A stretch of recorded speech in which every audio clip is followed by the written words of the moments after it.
বন্ধুরা কেমন আছো সবাই? আমরা খুব ভালো আছি।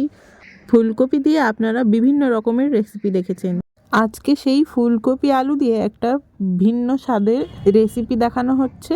অবশ্যই আপনারা শেষ পর্যন্ত দেখতে থাকুন। এই রেসিপি একবার বাড়িতে বানিয়ে দেখলে বারবার বানাতে ইচ্ছে করবে।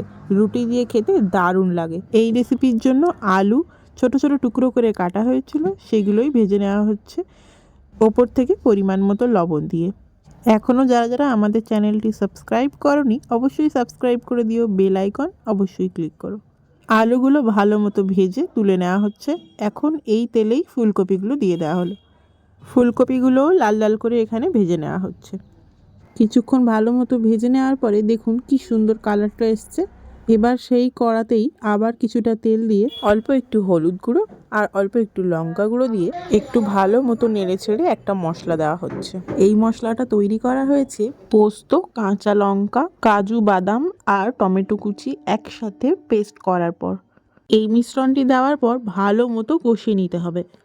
প্রায় অনেকক্ষণই লেগেছে মার এটা কষাতে। যতক্ষণ না ভালো মতো তেল বেরিয়ে আসে কষিয়ে যেতে হবে। মাঝখানে লবণ একটু দিয়ে দেওয়া হলো পরিমাণ মতো। কষাতে কষাতে ভালো মতো এরকম তেল বেরিয়ে এসছে দেখুন। এবার দেওয়া হচ্ছে টক দই। টক দইটা আগে থেকে একটু ফাটিয়ে নেওয়া হয়েছিল। টক দই দেওয়াতে দেখুন কালারটা আবারও একটু চেঞ্জ হয়েছে। যাই হোক, এখন ভালো মতো এটাকে কষানো হচ্ছে। এবার দেওয়া হচ্ছে অল্প একটু চিনি, স্বাদটাকে ব্যালেন্স করার জন্য। এবার আরও একটা মশলা দিতে হবে, যেটা আমরা আগে থেকেই তৈরি করে রেখেছিলাম।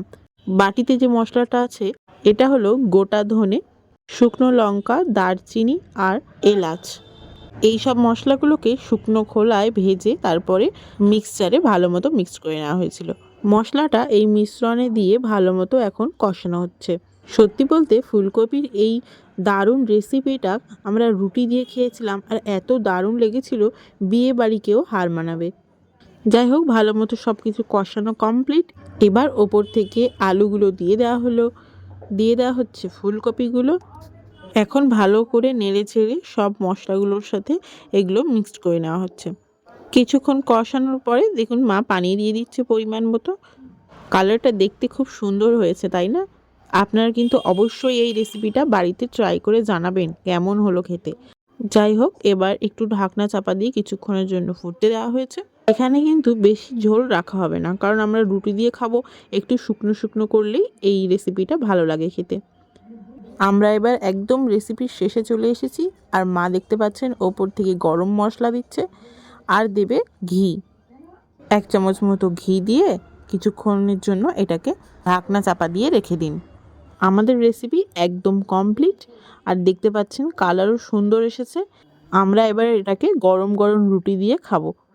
আমাদের রেসিপি কেমন লাগলো অবশ্যই জানাবেন কমেন্টে। আজকের রেসিপি এই পর্যন্ত। সবাই সুস্থ থাকবেন, ভালো থাকবেন। আবার দেখা হচ্ছে নতুন একটা রেসিপি নিয়ে।